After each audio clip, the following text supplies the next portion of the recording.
اعوذ باللہ من الشیطان الرجیم بسم اللہ الرحمن الرحیم اجیب دعوت الداعی اذا دعان. میں دعا قبول کرتا ہوں دعا کرنے والے کی جب وہ دعا کرے. السلام علیکم ناظرین، میں ہوں عمران خان اور آپ دیکھ رہے ہیں ہمارا پروگرام پکار. آپ کو اس پروگرام میں ایک بار پھر سے خوش آمدید کہتے ہیں اور ہمارے ساتھ رہنمائی کے لیے موجود ہیں ہمارے انتہائی معزز مہمان پروفیسر ڈاکٹر محمد عظیم فاروقی صاحب. آپ عرصہ 4 دہائیوں سے شعبہ تعلیم سے وابستہ ہیں اور ملک بھر میں ایک مستند علمی اور روحانی شخصیت کے طور پر جانے جاتے ہیں. پروگرام کا باقاعدہ آغاز کرتے ہیں. ڈاکٹر صاحب الحمدللہ ہمارے پچھلے پروگرام کو بھی بہت سراہا گیا ہے اور اس دفعہ اندرون ملک اور بیرون ملک سے بہت سارے لوگوں نے اپنے معاملات ہمارے ساتھ شیئر کیے ہیں اور دعاؤں کے بارے میں رہنمائی چاہی ہے. اس سلسلے میں ہمارا آج کا پہلا سوال جو آپ کے سامنے ہم رکھیں گے وہ ہمیں گوجرانوالا سے موصول ہوا ہے. یہ ایک طالب علم ہیں جن کا نام ہے حفیظ، سالار حفیظ، اور یہ کہتے ہیں ان کا میسج ہمارے پاس ریکارڈڈ ہے، وہ ہم آپ کو سناتے ہیں پھر آپ سے ہم رہنمائی چاہیں گے. السلام علیکم عمران انکل، میرا نام سالار حفیظ ہے اور میں F S C second year کا اسٹوڈنٹ ہوں. فرسٹ ایئر میں میری 2 سبجیکٹس میں کمپارڈ آ گئی ہے. میں نے محنت تو بہت کی تھی اور اکیڈمی کے علاوہ دن رات پڑھتا رہا، لیکن پھر بھی یہ کمپارڈیں آ گئی. دوسری بات یہ ہے کہ میں جب بھی پڑھنے لگتا ہوں تو مجھے بڑی سستی اور نیند آنا شروع ہو جاتی ہے، اور جب بھی پڑھنے لگتا ہوں تو اونگتا رہتا ہوں. جو کچھ بھی میں یاد کرتا ہوں بھول جاتا ہوں. آپ بھی ایک ٹیچر ہیں، استاد ہیں، مہربانی فرما کے مجھے کچھ گائیڈ لائن دے. آپ کا بہت بہت شکریہ. جی ڈاکٹر صاحب، یہ تو ویسے ہم سب کا ہی مسئلہ ہے، پڑھتے ہوئے ہم سب کو اونگ آتی ہے، تو یہ تو بڑا خوبصورت سوال ہے، ہمارے بھی کام آئے گا. آپ پلیز فرمائیں. بسم اللہ الرحمن الرحیم. شکریہ عمران خان صاحب. Welcome sir. میں ان تمام ناظرین کا بھی شکریہ ادا کرتا ہوں جو ہمارے اس پروگرام پکار کو شوق سے دیکھ رہے ہیں، سن رہے ہیں، سمجھنے کی کوشش کر رہے ہیں اور اس سے استفادہ کر رہے ہیں. ہماری بھی یہ ایک عاجزانہ التجا ہے کہ جب خاص دعائیں مانگے تو ہمیں بھی اپنی دعاؤں میں یاد رکھیں. تو برخوردار نے سالار حفیظ صاحب نے جو کویسچن پوچھا ہے، یہ بالکل آپ کی بات ٹھیک ہے کہ میں نے یہ جانا کہ میرے دل میں بھی یہی ہے. تو یہ ہر اسٹوڈنٹ کا مسئلہ ہے اور جو اسٹوڈنٹ نہیں ہیں ان کا بھی ہے. یہی مسئلہ ہے. جو دفتروں میں جاتے ہیں تو کہتے ہیں کہ دفتر میں ہمارے ملازم تو نیند پوری کرنے آتے ہیں. اسکولوں میں جائیں، کالجوں میں جائیں، صرف طلباء اور طالبات نہیں بلکہ بعض کا اساتذہ کی بھی وہی حالت ہوتی ہے. بے شک. بلکہ یہاں تک بھی ہے کہ وہ ایک فضائی حادثہ ہوا تو یہ اس کا عذر پیش کیا گیا کہ گزشتہ رات جو پائلٹ صاحب ہیں وہ کہیں مووی دیکھتے رہے ہیں، کوئی ڈرامہ دیکھتے رہے، ان کی نیند پوری نہیں ہوئی تو جہاز کو سٹارٹ کر کے ان کو اونگ آ گئی، وہ پہاڑ سے ٹکرا گیا معاذ اللہ. تو یہ جو ہے معاملہ ہے اور یقیناً اس کا سدباب بھی ہے. حضور علیہ السلام کیونکہ آپ حکیم بھی تھے، حکمت اور دانائی جو ہے اوتی تو جوامع القلم، آپ نے فرمایا کہ اللہ نے مجھے خزانے عطا کیے ہیں، وَعَلَّمَكَ مَا لَمْ تَكُنْ تَعْلَمْ، اور انما بِعُثْتُ لِأُتَمِّمَ مَكَارِمَ الْأَخْلَاقِ. تو آپ نے بھرپور رہنمائی کی. کسی سے آپ نے عرض کی حضور میں چاہتا ہوں کہ تہجد کی نماز میں پڑھوں اور وہ رات کی نماز کی جو برکتیں ہیں کہ پچھلی راتی رحمت رب دی کرے بلند آوازہ، بخشش منگن والے کارن کھلا ہے دروازہ. اقبال نے بھی کہا کہ تار ہو، رازی ہو، رومی ہو کہ غزالی ہو، کچھ ہاتھ نہیں آتا بیا سحرگاہی. تو آپ نے فرمایا کہ پھر دوپہر کے قیلولہ سے اس سے مدد حاصل کرو. یعنی اگر رات کو جاگنا چاہتے ہیں، ظاہر ہے کہ انسان جب سوتا ہے تو اس کی ایک طبی ضرورت ہے. بندہ مومن کا سونا کوئی غفلت نہیں، یہ عبادت ہے، بشرطے کہ اس نے عشاء کی نماز بھی وقت سے پڑھی، فجر کی نماز بھی وقت سے پڑھی. بلکہ یہ بھی ہے کہ جو باجماعت نماز عشاء کی اور فجر کی پڑھتا ہے گویا ساری رات وہ عبادت کرتا ہے. سبحان اللہ. تو پھر آپ نے حکمت و دانائی سے کہا کہ رات کو یقیناً جسم کی ضرورت پوری کرنی ہے تو دوپہر کو قیلولہ جو ہے دوپہر کو کچھ دیر آرام کرو. بلکہ بعض ممالک میں، چائنا میں میں نے سنا ہے کہ انہوں نے دوپہر کے قیلولہ کو ہر ملازم کے لیے لازمی دی، بے شک فیکٹریوں کے اندر بھی۔ تو یہ ایک طبی ضرورت ہے۔ اگر طالب علم ساری رات ڈرامے بازی، فیس بک، یوٹیوب وغیرہ، جو آج کل بہت ساری قباحتیں ہیں، ان کے اندر فائدے بھی ہیں بہت سارے، یہ ایک مکس بلیسنگ ہے، تو اگر وہ کسی بھی سبب سے رات کو جاگتے ہیں یا مختلف تقریبات میں چلے جاتے ہیں، تو جب وہ نیند پوری نہیں ہوگی اور جس وقت اصل سٹڈی کا ٹائم ہوگا تو یقیناً وہ غفلت کا شکار ہوں گے، نیند بھی آئے گی، دماغ بھی حاضر نہیں ہوگا۔ یہی وجہ ہے کہ شریعت نے بڑی فطری تعلیم دی ہے کہ فرمایا کہ اگر تمہیں سخت نیند آئی ہے اور نماز کا وقت بھی ہے اور وہ جا رہا ہے، تو تم نماز بعد میں پڑھ لی جائے گی، پہلے تم اپنی نیند پوری کرو، اللہ، کیونکہ غفلت کے ساتھ لا صلاۃ الا بحضور القلب، وہ نماز کوئی نماز نہیں جس میں قلب حاضر نہ ہو، جسم حاضر نہیں تو دل نے کہاں حاضر ہونا ہے۔ بے شک، تو کہا پہلے تم یہ اپنی نیند پوری کرو جو طبی ضرورت ہے۔ اسی طرح اگر بھوک لگی ہے، ایک طرف نماز ہے، تو نماز پڑھ لیں گے بعد میں، پہلے کھانا کھانا، کھانا کھانا، نہیں تو نماز میں بھی دھیان کھانے میں لگا رہے گا اور دیگر کاموں میں الجھا رہے گا۔ تو اس اعتبار سے ہمیں اپنا جو شیڈول ہے سونے کا، جاگنے کا، کہتے ہیں early to rise, early to bed, early to bed, early to rise makes a man healthy, wealthy and wise. بے شک، تو یہ تو پہلی بنیادی ضرورت ہے۔ باقی یہ بات ہے کہ واقعی بعض بچوں کا ذہن کمزور ہوتا ہے، اور جو ماہرین نفسیات ہیں، ایجوکیشن کے حوالے سے، انہوں نے ایجوکیشن سائیکالوجی میں انہوں نے طلباء، طالبات کی 13 کے قریب قسمیں بیان کی ہیں۔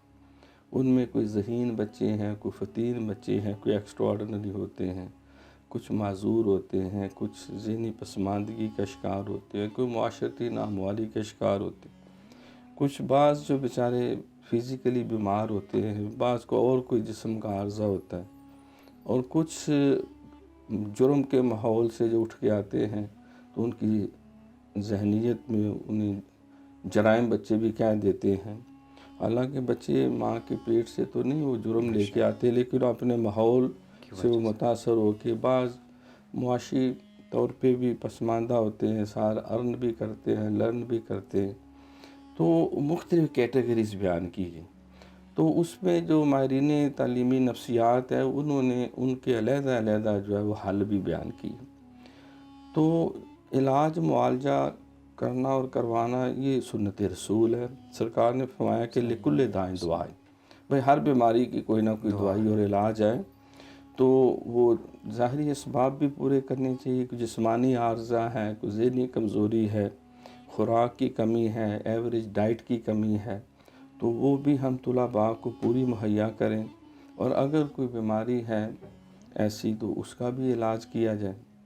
اور جو اخلاقی معاملات ہیں یہ والدین کی ڈیوٹی ہے، اکرموا اولادکم واصلحوا رحالہم۔ سرکار نے فرمایا کہ اپنے بچوں کو عزت دو اور ان کے اخلاق و کردار کو سنوارو۔ یہ بھی فرمایا کہ قوا انفسکم واہلیکم نارا، اپنے آپ کو، اپنے اہل خانہ کو جہنم کی آگ سے بچاؤ۔ باقی رہا یہ دعاؤں کا سلسلہ، یہ تو بنیادی ضرورت ہے۔ خود نبی علیہ السلام کو اللہ کریم نے علم کے حوالے سے فرمایا کہ قل رب زدنی علما، اللہ سے دعا کیجئے اللہ میرے علم میں اضافہ فرما، اور یہ بھی ساتھ دعا سکھائی گئی کہ ربنا آتینا فی الدنیا حسنہ وفی الآخرۃ حسنہ وقنا عذاب النار، اے اللہ دنیا کی ہر خیر میرے دامن میں ڈال دے، آخرت کی بھی ہر خیر مجھے عطا فرماؤ، اور آگ کے عذاب سے بچاؤ۔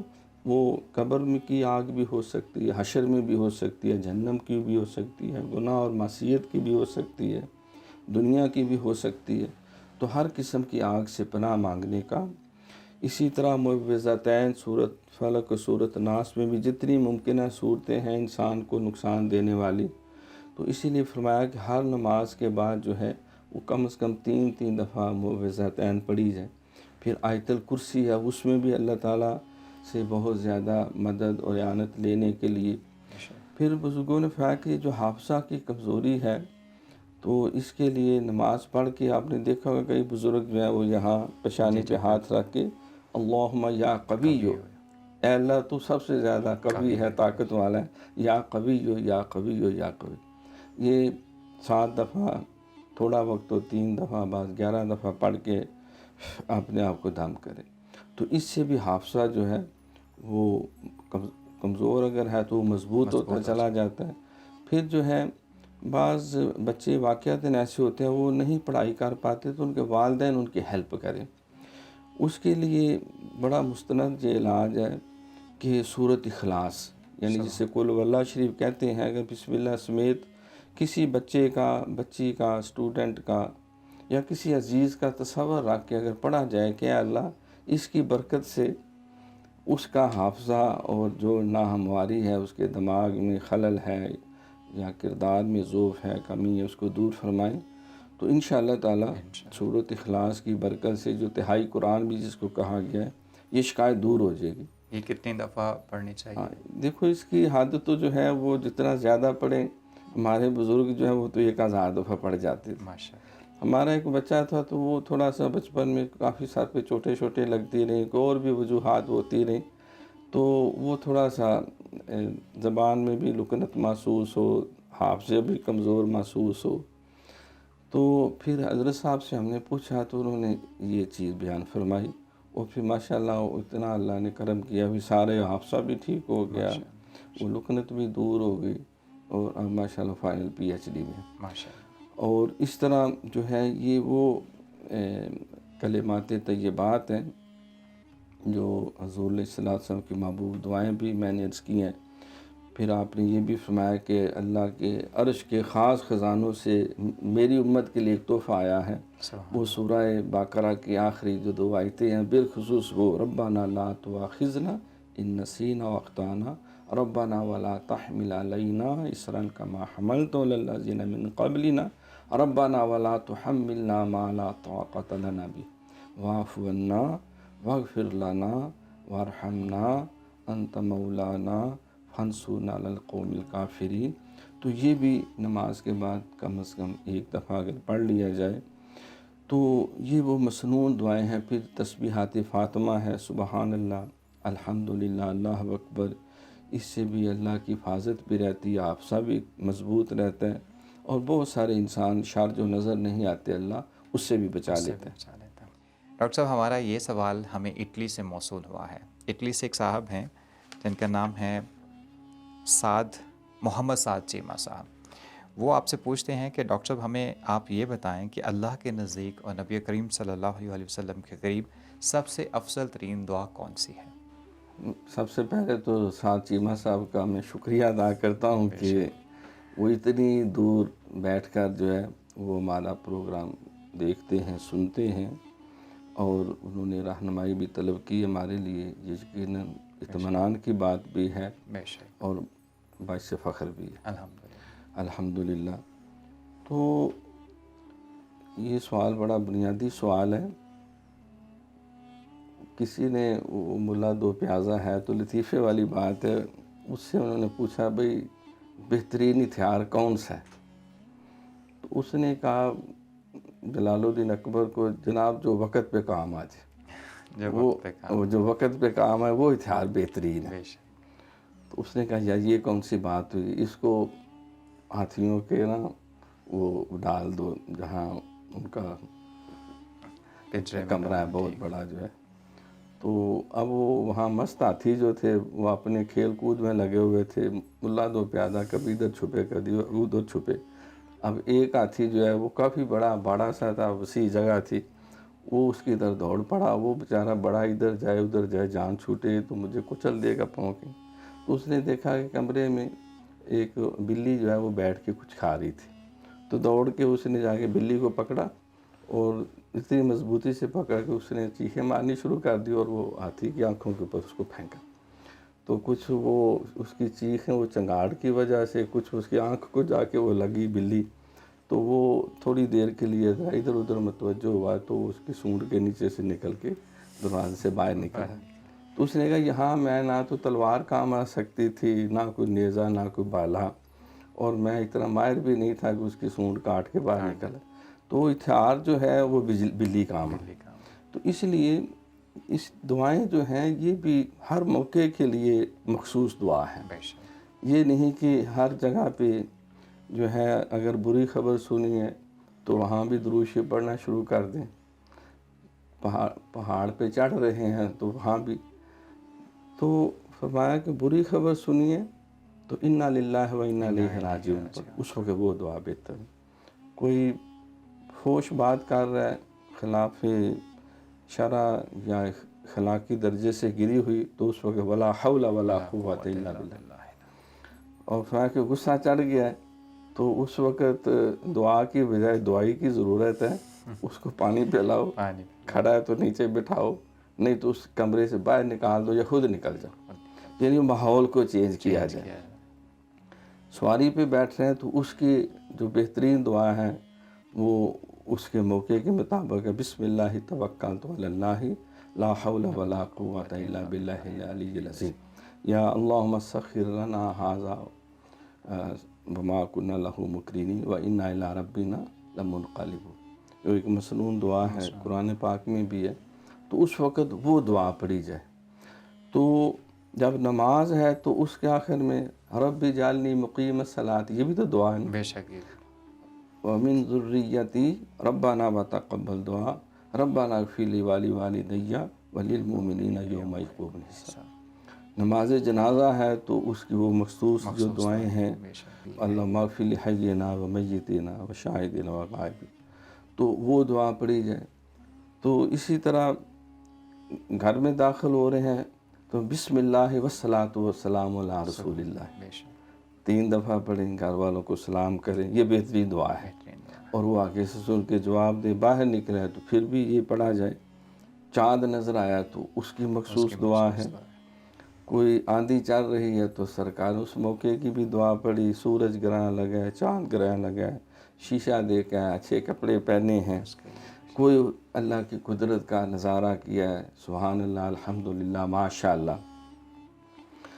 اور اسی طرح جو ہے وہ سرکار نے فرمایا کہ نماز کے بعد سبحان اللہ والحمدللہ اور اللہ اکبر، جنہیں تسبیحات فاطمہ کہتے ہیں، یہ پڑھے انسان کا حافظہ بھی مضبوط رہتا ہے اور بہت سی بد بلاؤں سے بھی بچا رہتا ہے، اور نہ تھکاوٹ ہوتی ہے جتنی مرضی وہ ڈیوٹی دے۔ پھر آیت الکرسی جو ہے وہ بھی آپ نے بیان فرمائی کہ اس بندے اور جنت کے درمیان صرف موت عائل ہے۔ اللہ۔ تو اس اعتبار سے ہر موقع کے لیے جو مخصوص دعائیں ہیں ہمیں وہ ہمارے علم میں ہونی چاہیے، اور ان کو ایک ایک کر کے ہم یاد کریں اور اپنے لیے ان کو وجہ افتخار بنائیں، کیونکہ یہ حضور علیہ الصلوۃ والسلام کی تعلیمات ہیں، یہ اسلامی آداب ہیں، اور ہمارے لیے دنیا آخرت میں یہ خیر و برکت کا باعث ہے۔ ویسے جو حضور علیہ الصلوۃ والسلام کی بہت زیادہ پسندیدہ دعاؤں میں ربنا آتینا فی الدنیا حسنہ وفی الآخرۃ حسنہ وقنا عذاب النار، پھر درود شریف یہ بھی بہترین، پھر استغفر اللہ ربی من کل ذنب واتوب الیہ، سرکار نے فرمایا کہ افضل 3 دعا الاستغفار ہے۔ پھر کلمہ طیبہ شریف کا ورد جو ہے فرمایا کہ ذکر جو ہے کلمہ طیبہ شریف کا وہ افضل الذکر لا الہ الا اللہ۔ تو ایک دفعہ امام ربانی مجدد الثانی رحمۃ اللہ علیہ فرماتے ہیں کہ ایک دفعہ کلمہ طیبہ پڑھنے سے اگر اس کی برکتیں تقسیم کی جائیں تو آدم علیہ السلام کی امت سے لے کے سرکار کی امت کے آخری فرد تک سب میں وہ بانٹ دی جائیں تو سب کی بخشش ہونے کی گنجائش ہے اس کے اندر، اور پھر بھی اجر و ثواب و برکتیں بچ جائیں گی۔ تو قرآن پاک میں بھی فرمایا کہ وَاذْكُرُوا اللَّهَ كَثِيرًا لَعَلَّكُمْ تُفْلِحُونَ، تو ذکر کثیر جو ہے دل کے ساتھ، وَاذْكُرْ رَبَّكَ فِي نَفْسِكَ، اپنے دل میں اللہ کا ذکر کرو، الا بذکر اللہ تطمئن القلوب، خبردار نہ دولت سے، نہ دنیا سے، نہ گھر آباد کرنے سے تسلی دل کو ہوتی ہے خدا کو یاد کرنے سے۔ تو یہ بھی سرکار کا فرمان ہے۔ کسی نے پوچھا کہ حضور کوئی ایسا عمل ہے کہ اس بندے کی دعا مقبول ہو جاتی ہے، رد نہیں ہوتی، تو فرمایا جو کثرت سے اللہ کا ذکر کرتا ہے، اللہ کیونکہ اللہ کے ذکر سے شیطان مردود دور ہو جاتا ہے، والا ذکر اللہ اکبر۔ تو جو پاکیزہ اوراد و وظائف ہیں وہ ان کو شامل کیا جائے اپنے معمولات میں، صبح و شام اپنا احصار کیا جائے۔ آیت الکرسی ہے، آخری دونوں کل ہیں، تیسرا کلمہ ہے وہ 11 دفعہ پڑھ کے اولا خدروشی و اپنا اپنے اہل خانہ کا دم کریں، احصار کریں۔ تو یہ اصل میں دعائیں ہیں۔ بے شک۔ پھر سرکار نے فرمایا کہ کوئی مشکل آ گئی ہے تو آیت کریمہ پڑھو، لا الہ الا انت سبحانک انی کنت من الظالمین۔ فرمایا کہ موت بھی ٹل جاتی۔ سبحان پھر ایک اور بھی عمل ہے صدقہ۔ بے شک۔ فرمایا کہ 2 عمل ہیں جس سے بڑی مشکل اللہ ٹال دیتا ہے، سبحان ایک صدقہ ہے، دوسری دعا ہے۔ تو دعا خود بھی کی جائے، دعائیں لی بھی جائیں، اللہ کیونکہ جب کوئی مشکل گھڑی آئے تو فرمایا صدقہ و خیرات کرو۔ ایک حدیث میں واقعہ آتا ہے کہ کوئی بی بی اپنے بچے کو لائی تو عرض کی حضور بیمار ہے، فرمایا اس کا صدقہ دو۔ وہ 7 دن آتی رہی تو سرکار یہ فرماتے رہے صدقہ دو۔ سبحان 8ویں دن نہیں آئی تو وہ بچہ رات کو اللہ کو پیارا ہو گیا۔ اللہ وہ سرکار کی خدمت میں لے کے آئیں کہ بچہ تو اللہ کو پیارا ہو گیا، 7 دن آپ نے کہا میں صدقہ دیتی رہی، اب میں نہیں، 8ویں دن آئی تو سرکار نے آسمان کی طرف اشارہ کیا تو دیکھا کہ 7 بلاؤں کے منہ میں صدقہ ہے اور 8ویں میں گویا کہ اس کا بچہ۔ تو فرمایا کہ یہ 8ویں آزمائش تھی، بلا تھی، اگر 8ویں دن بھی آ کے صدقہ دیتی تو یہ مصیبت ٹل جاتی، اللہ اس کی عمر دراز کر دیتا۔ تو صدقہ جو ہے یہ 100 بلاؤں کو ٹالنے کا ذریعہ ہے، اور پھر سچی توبہ بھی ہے، دعائیں بھی ہیں جو میں نے عرض کیا ہے کہ مختلف مواقع پہ سرکار نے مختلف دعائیں مانگی ہیں، تو کوشش کرنی چاہیے کہ اللہ توفیق دے تو ایک ایک کر کے ان کو یاد کرے اور اپنا تقیہ کلام بنائے، سبحان اللہ، الحمدللہ، اللہ اکبر، ماشاء اللہ، اور کوئی بری بات کرے معاذ اللہ، اللہ میں پناہ عطا فرمائے، موبستین، ان کو اپنے عمل میں شامل کیا جائے۔ ماشاء اللہ، بہت خوب ڈاکٹر صاحب۔ ناظرین، یہ تھے آپ کے آج کے سوالات، اور ڈاکٹر صاحب کی انتہائی مخلصانہ اور خوبصورت رہنمائی بھی ہمیں ملی اس پہ۔ اگلے پروگرام میں آپ کے نئے سوالات کے ساتھ آپ سے دوبارہ ملاقات ہوگی، اور آج کے لیے مجھے، ہماری ٹیم کو اور پروفیسر ڈاکٹر محمد عظیم فاروقی صاحب کو اجازت دیجیے۔ اللہ حافظ۔